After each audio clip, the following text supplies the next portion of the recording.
भी कलयुग को कहा जाता है।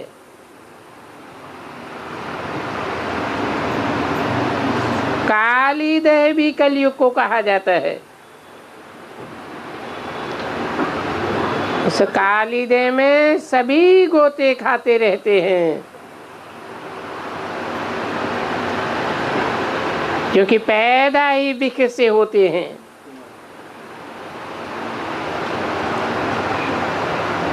स्वर्ग में तो विख होता ही नहीं है।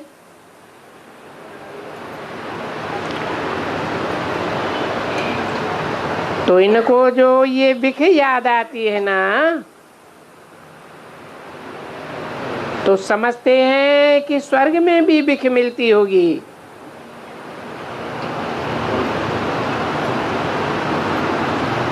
वो लोग पूछते हैं कि क्या स्वर्ग में भी विख मिलेगी?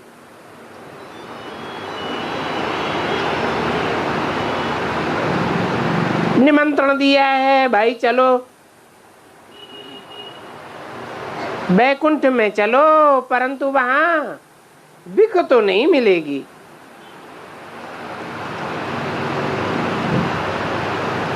वहां विख की बात ही नहीं है, क्योंकि स्वर्ग मान ही स्वर्ग विख कहा जाता है रावण राज्य को।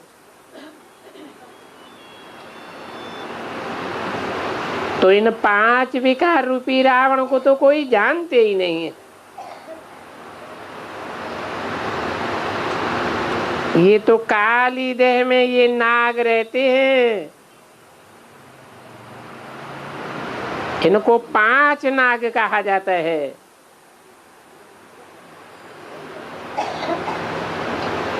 देखो नाटक में भी इन नागों को कालिया नाग दिखाया है। अभी है इस संगम युग की बात। अभी तुम बच्चों के लिए सभी ज्ञान की बातें हैं।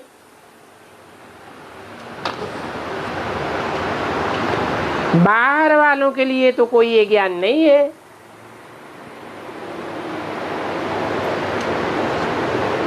क्योंकि वो तो काली देह में पड़े हुए हैं। 15-3-63 की वाणी का 3रा पेज। जो काली देह में पड़े हुए हैं वो खूब अच्छी तरह से नरक के गोते खाते रहते हैं। अगर कोई सन्यासी भी हैं बरोबर, इसमें कोई शक नहीं है, वो सन्यास तो करते हैं, परंतु पैदा तो फिर भी विख से होते हैं ना। तो जरूर पतित ही ठहरे। और वो समझते भी हैं कि ये शरीर तो पतित है, विख से पैदा हुआ है। तो बेचारे जाते हैं गंगा में उसको साफ करने के लिए। जब जब कोई बड़े दिन होते हैं तो गंगा के पास जाते हैं ना, कहते हैं आत्मा तो निर्लेप है, बाकी ये शरीर बरोबर विख से पैदा हुआ है। अरे विख से पैदा हुआ है तो गंगा स्नान से कोई शुद्ध थोड़ा ही होगा। ऐसी तो कोई बात नहीं हो सकती है। फिर भी प्रकृति तो तमो प्रधान है ना। शरीर तो फिर भी तुमको वहां से ही मिलेंगे। वो ही विख का बना हुआ है, और सो भी एकदम तमो प्रधान है। तो बाप बैठकर कितना अच्छा समझाते हैं कि तुम सबको बोलो ये कलयुगी काली देह है और इसमें सब बिच्छू टिंडन पड़े हुए हैं। जो भी कुंभी पाक नरक है या रौरव नरक दिखलाते हैं तो रौरव नरक भी तो कोई चीज होगी ना, वो नदी तो नहीं बहती होगी जिसमें जाकर के पड़ेंगे। ऐसी कोई नदी है क्या? तुमने यहाँ कोई ऐसी नदी देखी है? कुछ भी नहीं है। ये तो यहाँ की बातें देखने की हैं। ये तो नदियों में पानी ही पानी होता है।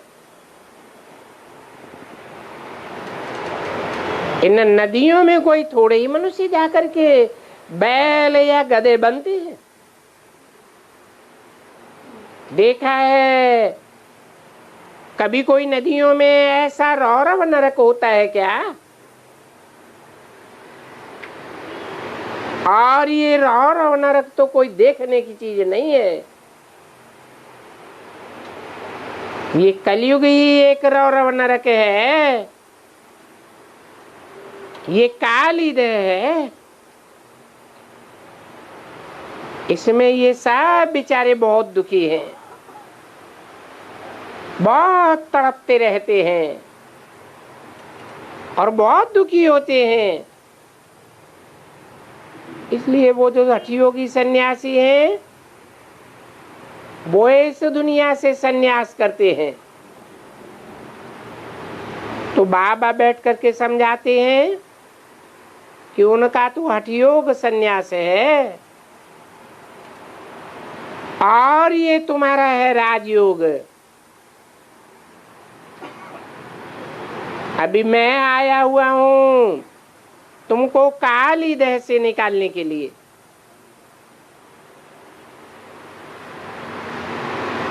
और इस काली देह से कृष्ण को भी तो निकालना पड़े ना।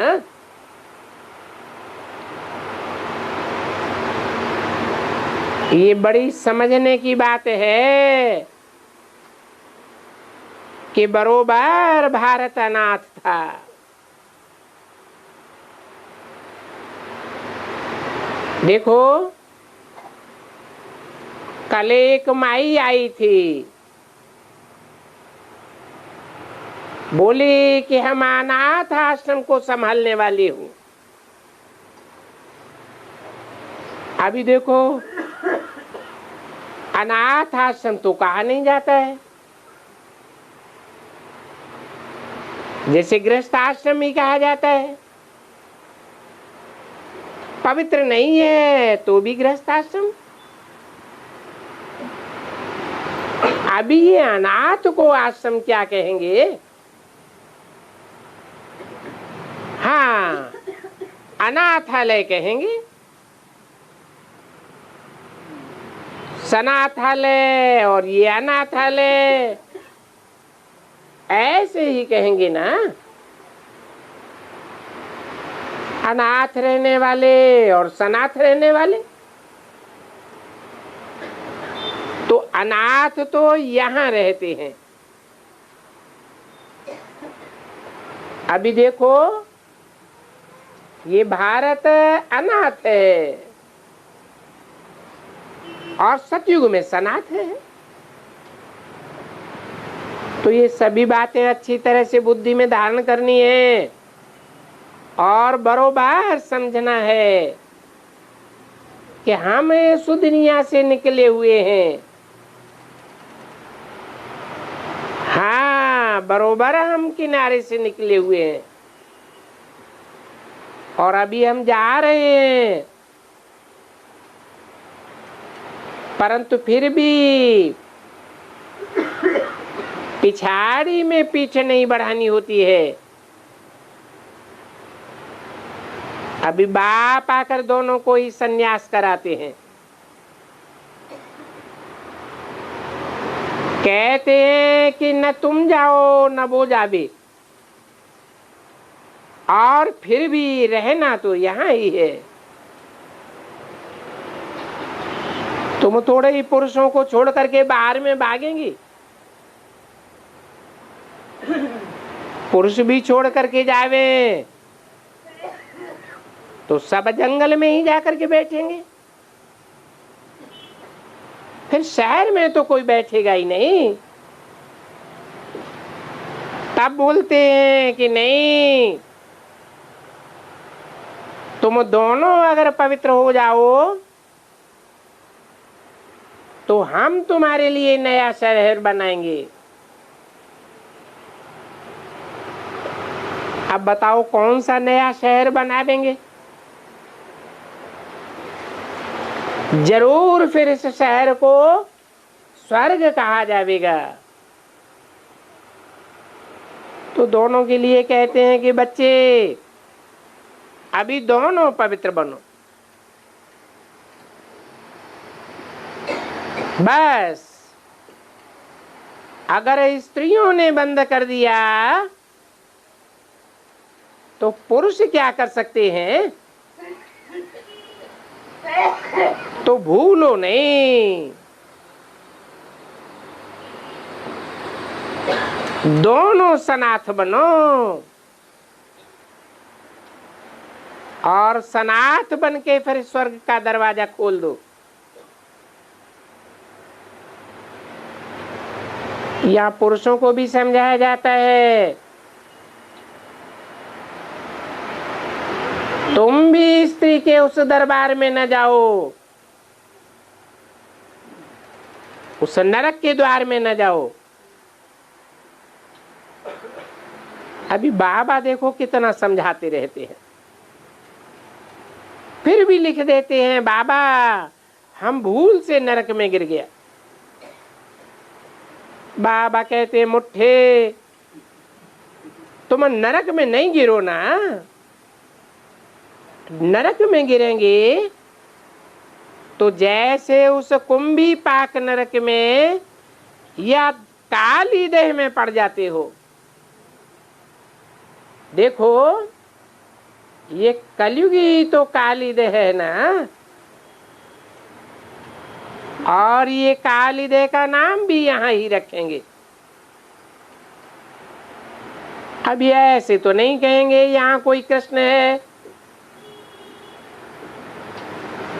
वो कृष्ण उनमें बैठेगा,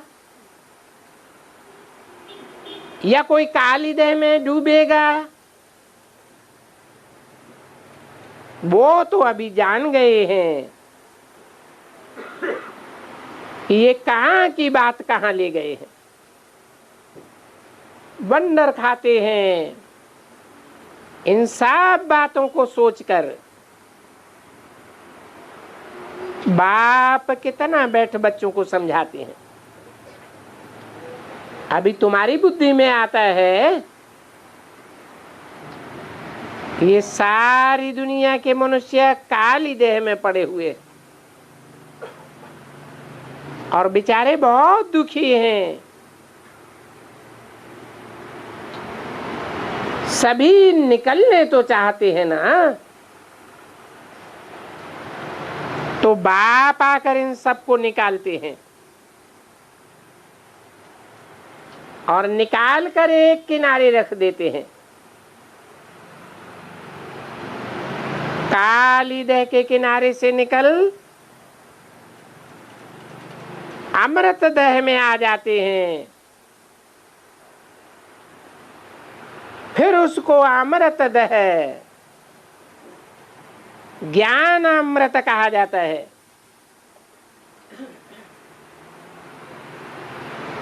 कहते हैं कि वहां कैलाश पर्वत पर अमृत का सागर है। उसको क्या कहते हैं? किसी ने कहा अमृत मंथन में मानसरोवर। हाँ याद आया, मान सरोवर कहते हैं। तो मान सरोवर यानी मनुष्य को ज्ञान सरोवर कहा जाता है।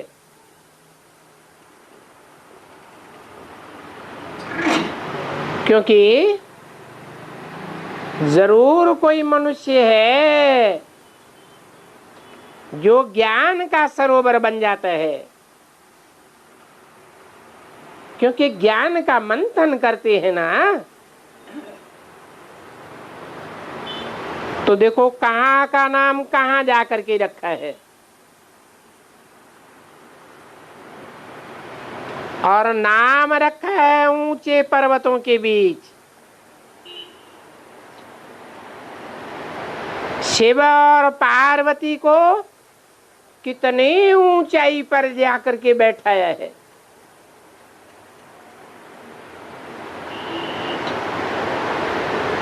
अब है तो ये ऊंची स्टेज की बात। तो शिव के मंदिर भी बहुत ऊंचाई पर बनाते हैं।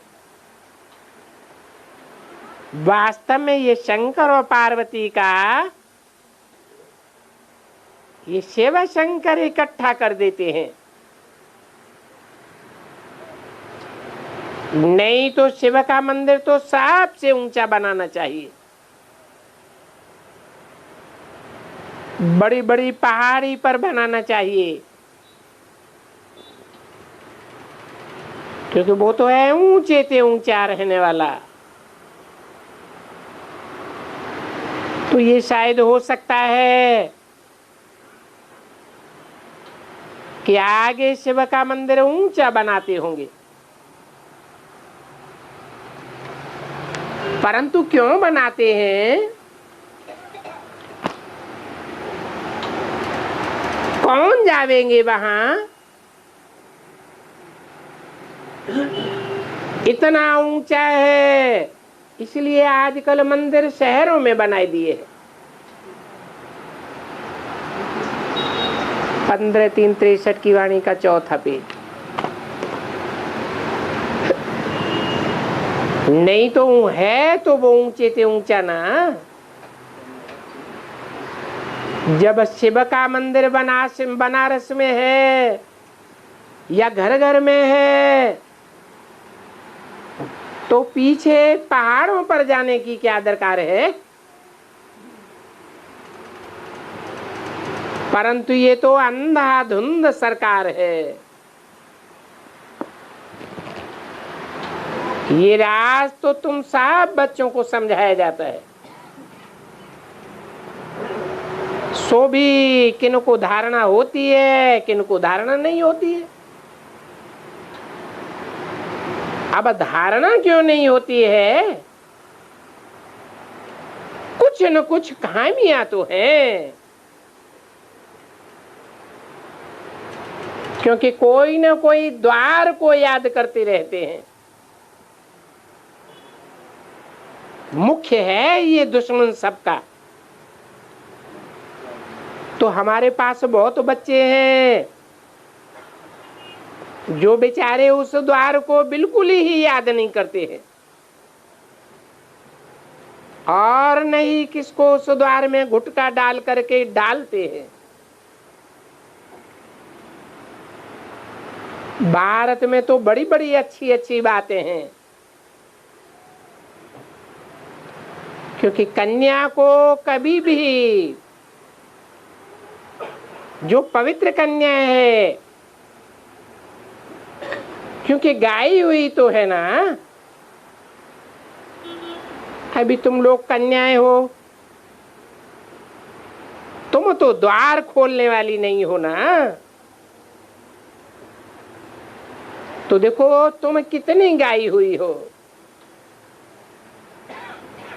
अधर कन्याएं, कुमारी कन्याएं, कितनी तुम्हारी पूजा होती है। ये पूजा क्यों होती है? पूजा का आधार क्या है?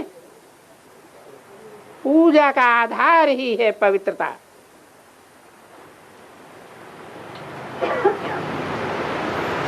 कि पवित्रता के कारण उनका फाटक बंद है,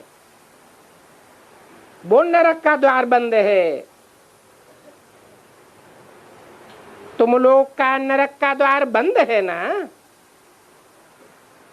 तो तुम ही देखो पूजने लायक बनती हो। देवियों को कन्या के रूप में दिखाते हैं ना, तो तुम्हारे ही मंदिर बने होंगे। अगर तुम्हारा दरवाजा खुल जाए फिर तो तुम मंदिर में बैठने लायक नहीं बनेंगी, फिर तो गोता खाएंगी और रसातल में चली जाएंगी। अभी बाप बैठकर समझाते तो बहुत हैं और अच्छी तरह से समझाते हैं। कभी कभी दिल होती है कि ये डांस जाकर के दिल्ली और बॉम्बे में करें। बाबा को बहुत होता है, क्योंकि यहाँ डांस के शौकीन कोई एक और बेकर है, और वहां बंबई में तो हजारों आ जाते हैं, बहुत आ जाते हैं, ढेर के ढेर। और उनमें भी बहुत ऐसे हैं। और यहाँ तो है ही मधुबन, यहाँ तो विकार की कोई बात ही नहीं है। भले मनसा में तो बहुतों को आता होगा, परंतु कर्मेंद्रियों में तो नहीं जाना पड़े ना।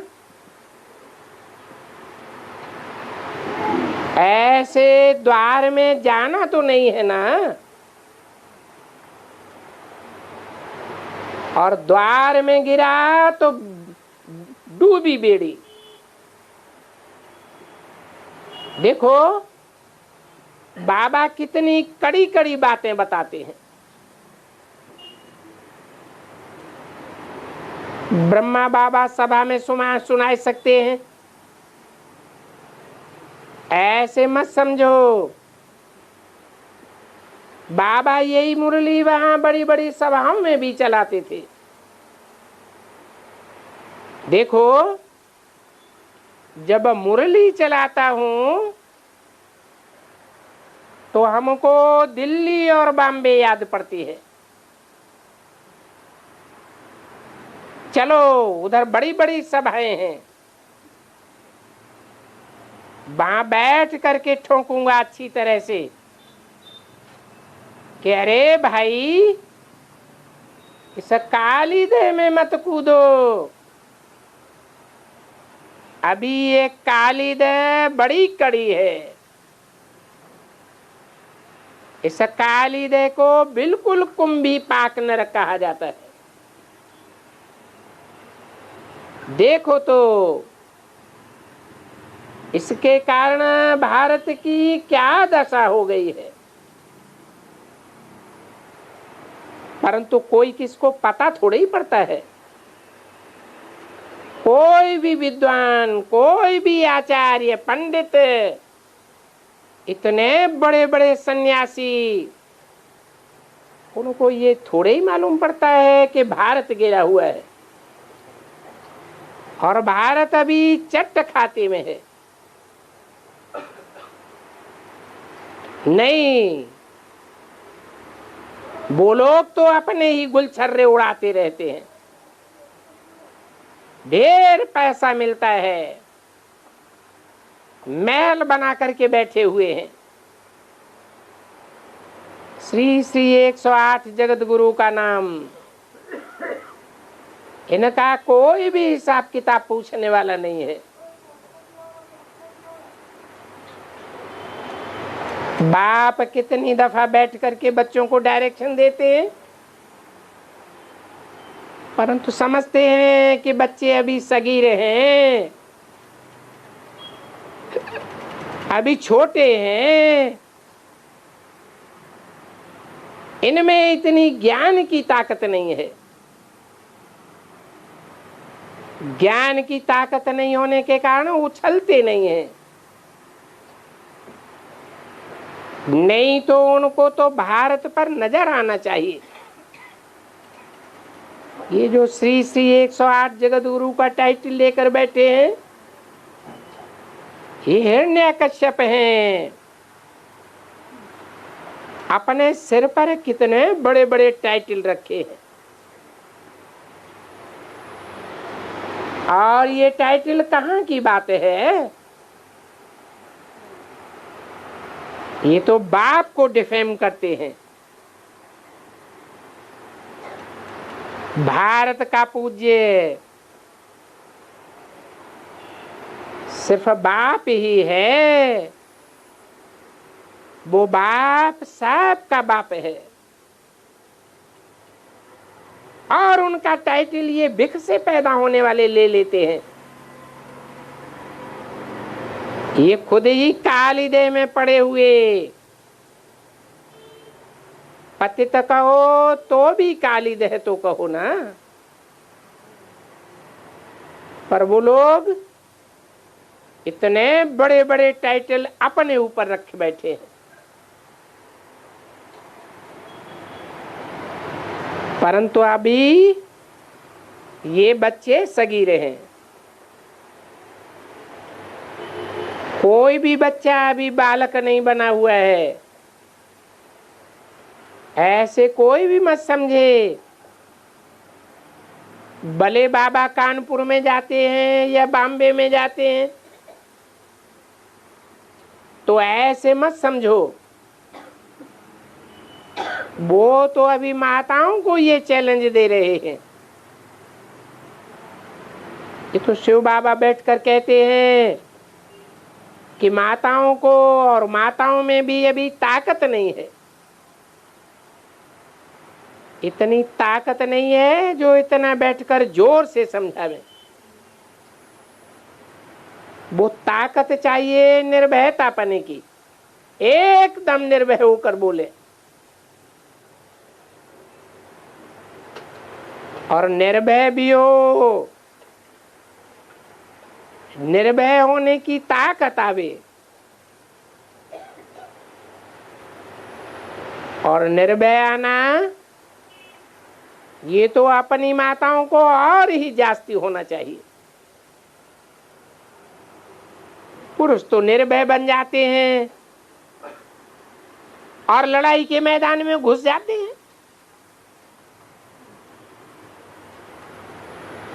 यहाँ तो तुम्हारी है माया की लड़ाई। वो पुरुष निर्भय होते हैं तो जंगल में यहाँ वहां कहाँ भी जाओ, निर्भय होते हैं। अब माताएं तो नहीं जावेंगी। क्यों नहीं जावेंगी? क्योंकि उनका तो चोला ही ऐसा है।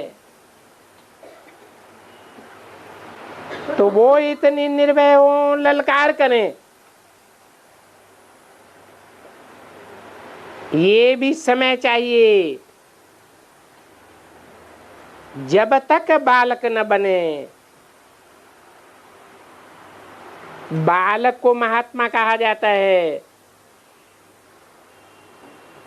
तो जब तक ऐसी न बने तब तक ललकार भी कैसे करें?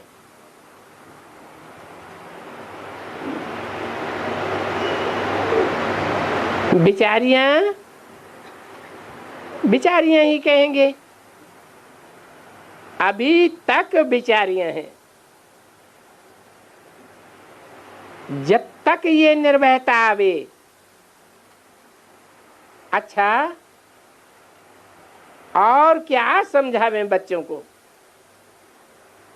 कितना समझाते रहते हैं कि बच्चे जा करके भूं भूं करके इन कीड़ों को बाहर निकालो। इस काली देह से बाहर निकाल कर फिर उनको भूं भूं करो। भूं भूं तो जरूर करनी चाहिए। वो भ्रमरी भू भू नहीं करती होगी क्या? ये तुम्हारी तो ज्ञान की भ्रमरी का भू भू है। जब तक भू भू न करे बर्थ नाटे पैनी है।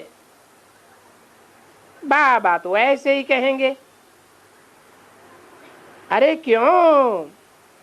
देखो, मम्मा बर्थ पाउंड बनती है।